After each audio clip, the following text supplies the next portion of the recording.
those moving images.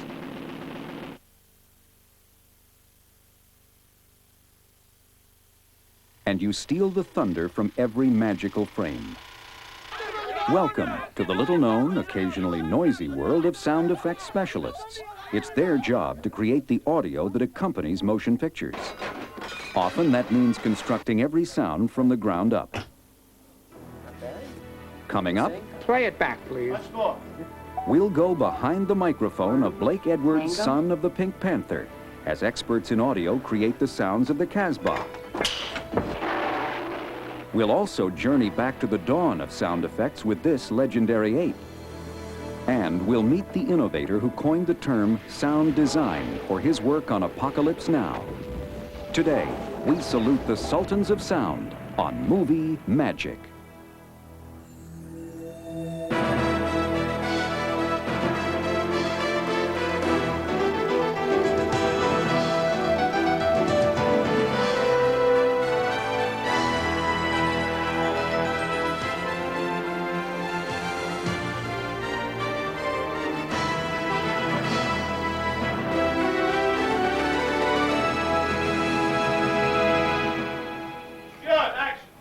Shooting is winding down on the set of Son of the Pink Panther. Until now, the focus of the production team has been to capture images on film. Sounds are captured too, but often the quality of the audio doesn't match the picture.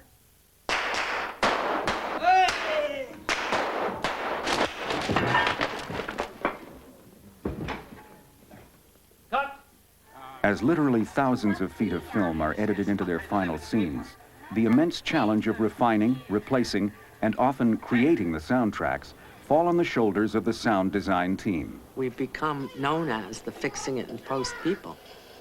We can redo the dialogue, we can do the effects, we can do almost anything. What your job basically is to make it all seem like it's all really happening at that time. Supervising sound editor on Son of the Pink Panther, Kay Rose has been a respected member of Hollywood's film community for nearly 50 years. Kay was the first woman to receive the Academy Award for Sound Effects Editing for her work on the 1984 release, The River. Her other films include Ordinary People, The Prince of Tides, and On Golden Pond. As supervising sound editor, Kay is responsible for the overall audio design and a staff of 30 that brings those sounds to the big screen. Okay, that's easy. One of those highly specialized individuals is sound effects editor Mark Mangini. Mark and his company Weddington Productions are responsible for creating, designing, and editing the sound effects on Son of the Pink Panther. Tight quarters, huh? If you've seen Raiders of the Lost Ark, Star Trek 1, 4, or 5, Inner Space, or Aladdin, then you've heard Mark Mangini's award-winning work. That's pretty good, so we like that. Most people may not know that the microphone that's there on the set as they're filming isn't picking up all the sounds that you hear when you're in the theater when you see the finished product. Although that's certainly the sound editor's job, is to create that illusion. So we will analyze the soundtrack for what's missing and determine how to best finish it. 313. Scene number 313 is Omar's Cafe. Okay, I've now set up a scene, and I'm now, in sequential order, I'm going to decide what sounds we need to put in this scene. Once we've run the picture, we create a list. From that list, we begin to delegate responsibility, and we compartmentalize sound. There's what we call Foley, which is the recording of footsteps and incidental props and movement.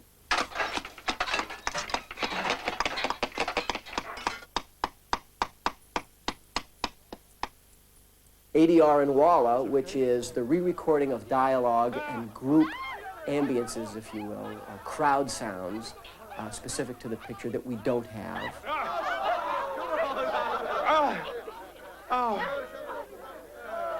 Then there will be sound effects, you know, the very obvious ones being things like gunshots and door closes and car skids and things like that. Those sounds always need to be augmented. I do the waiter. I could do them both, really, because the other guy's just going... Dialogue is the basis of any film. ADR, or automated dialogue replacement, is the process for correcting or improving it. For this raucous scene in the Casbah, Dialogue supervisor Vicki Sampson directs voice artists in an ADR or looping session. Here on a dubbing stage at Warner Hollywood Studios, 14 people recreate the background noise of dozens of revelers. A lot of ADR is group looping, which is done with the characters in the background of a scene that are instructed on the set not to speak so that they can have clean tracks for their main actors. Going to kill you. Follow me.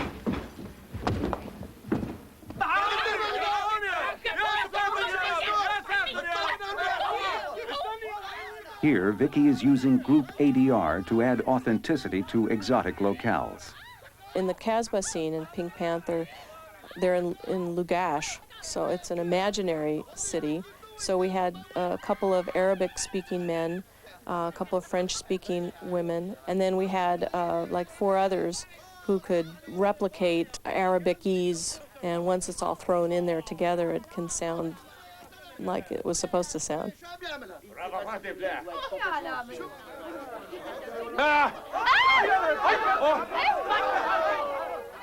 ADR is also frequently used for individual dialogue replacement. It's not uncommon to re-record every word a character says. Dark women with blue eyes and full red lips, who smell like night blooming jasmine and taste like a warm mango. Wormy mango. Warm mango. I should be saying worm. Worm. That's what I should do, don't you think? Worm mango. Yes, we got to do one. Sometimes a director wants to change performance of an actor. Sometimes they want to revoice, use a whole different voice than the original actor. And it's weird when you play them all back together and see a flow of things. And taste like a warm mango. Worm mango. Yes.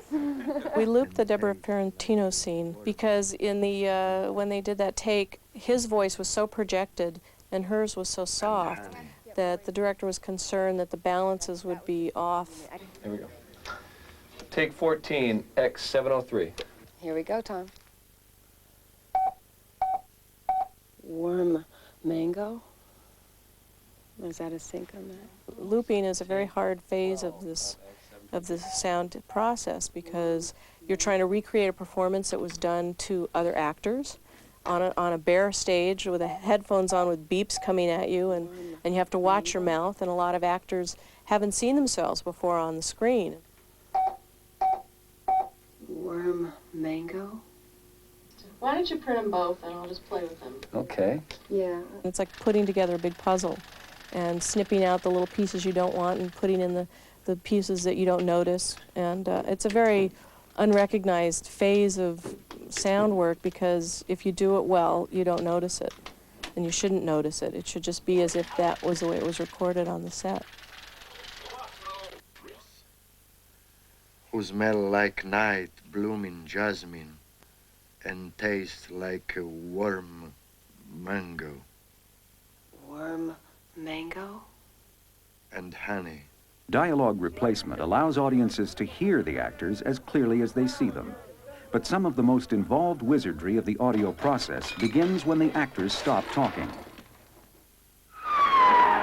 When King Kong was released in 1933, feature-length talking pictures had only been around for 6 years. Yet this groundbreaking fantasy epic virtually wrote the book on sound effects. The audio work was staggering, centered around a make-believe Kong and primeval beasts. All of these sounds had to be made from scratch, a daunting task that rested on the shoulders of RKO's new head of sound effects, Murray Spivak. I was very happy with the way King Kong turned out because it was a tremendous challenge, and I hadn't the slightest idea what I was going to do with it. What made Murray's work on King Kong possible was the development of re-recording technology. Prior to that time, they had to record the sound live. I had to make all of these sounds simultaneously when they were shooting a picture. We only had one soundtrack, and all the sound had to be done at the same time. By the time King Kong was in production, Murray had access to portable audio machines that recorded sound on film. Having the freedom to take these devices into the field, pre-record a roaring lion, then re-record it at the studio while altering its pitch, allowed Murray to create King Kong's ferocious growl. I found that if I lowered an octave, it would be at half speed. Then I took a tiger roar, and then I put that backwards against the lion roar. You couldn't detect what it was, and we knew there was no bass singer that could sing that low, so I knew that I was on the right track. Following Murray Spivak's inspired work, sound re-recording and synchronization techniques continued to evolve. Today, just as dialogue is re-recorded or altered, footsteps, breaking glass, even a belly dancer's rattling chains can be reproduced and manipulated through a technique called Foley.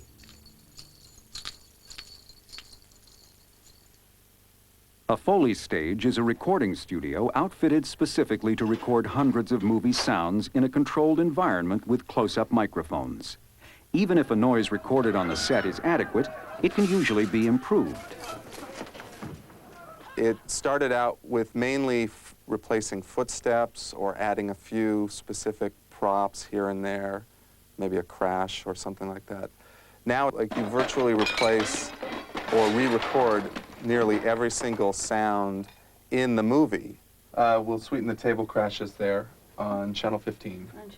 Foley supervisor Chris Flick collaborates with Foley artists Ellen Hewer and Kevin Bartnoff to come up with more than 24 different sounds for the Casbah scene alone. Why don't you stay with the cloth that he'll put around the guy's neck, Okay. and I'll stay with his hood. It's a lot easier to record it on the Foley stage because the Foley artists or Foley walkers can actually perform the prop movements right along with the actor or actress on the screen.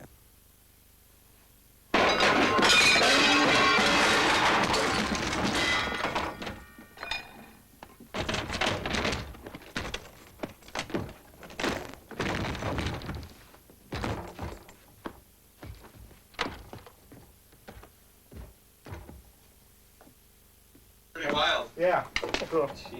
It's pretty close. For one take. Yeah. Hey, go back here. Can we sweeten that? Should we add some glass breaks? Yeah, some glass breaks would be good. Okay.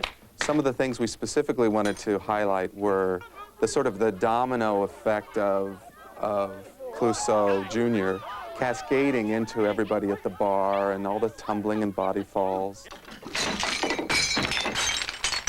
All of the plates that were on the tables and all the drinks and all the different sounds that could be created that way that would help the humor of the scene. I mean, the scene is funny to begin with. It has that sort of slapstick, broad humor. And then the sound effects can really enhance it by punching up certain impacts and highlights of that.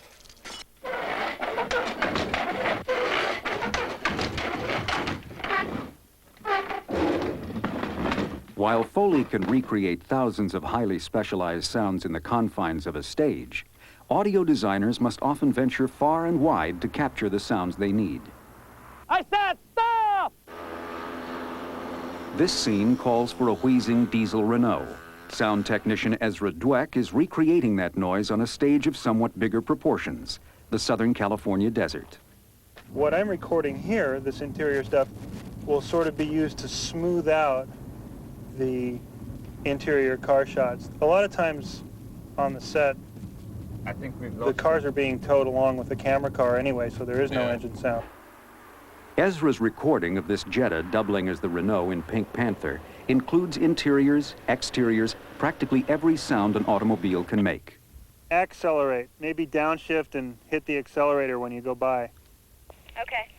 Something to spice it up and make it a little more interesting. The main concern on the set isn't always to get the best sound effects because they know that they can send someone like me out later to do it. I dare say that's the best one yet. Some sounds can be recorded on an indoor stage, and some under the blazing desert sun. But a good deal of cinema sound effects are designed on computer by the sound effects editor. That's better. Director Francis Ford Coppola's Apocalypse Now is one of the most controversial films of all time. On screen, the graphic portrayal of the chaos of the Vietnam War was enhanced immeasurably by its Academy Award-winning soundtrack. I think that our arc light can be more interesting. I wish there was a little more we could get out of the helicopter in the sky with the guys hanging on it. Just so that the audience can say, oh, you hear that? That means they're being nice to them. With Apocalypse Now, what audiences hear affects them as much as what they see. This accomplishment is due in large part to Walter Murch's breakthrough multi-channel audio.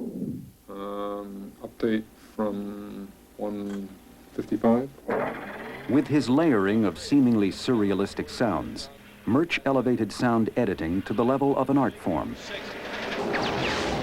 Along with making it visually spectacular, Francis wanted to make it sonically spectacular on two levels. Technically, to do something that hadn't been done before, and then artistically to try to do something that hadn't been done before. The technical part of it was to turn the film into a quadraphonic setup so that we could move any sound across the whole 360 degrees of the space of the room.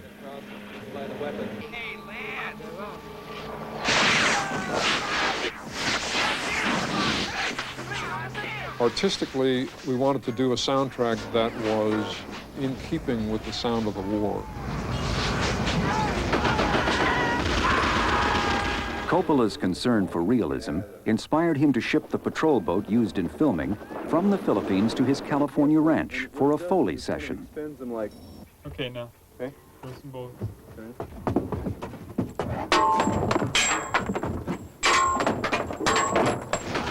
Basically, we made the world into a Foley stage.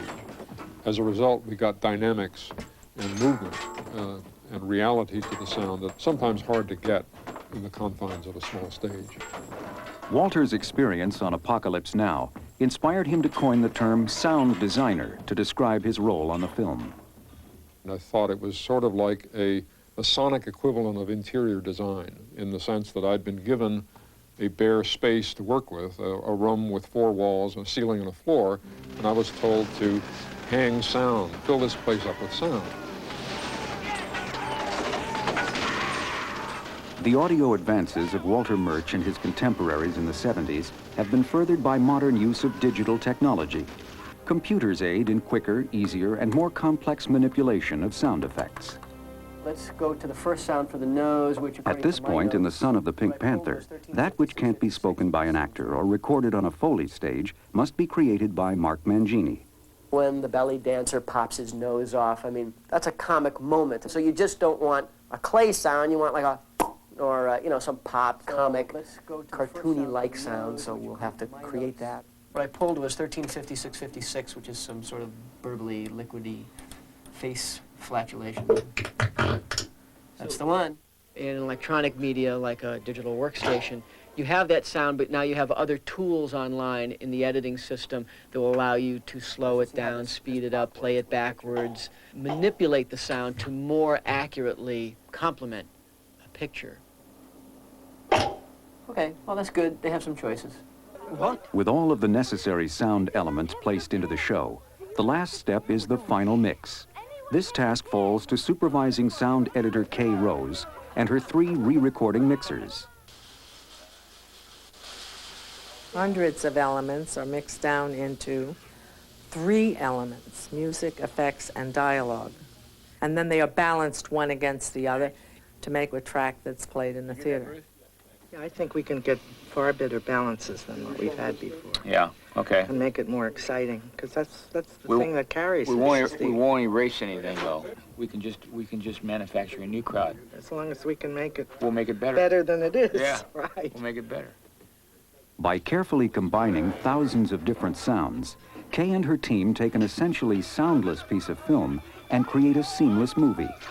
This is the Casbah scene, as it was first recorded on location. And action! Now adding in group ADR. Oh! Foley. Effects. With the addition of the musical score, the audio work is complete.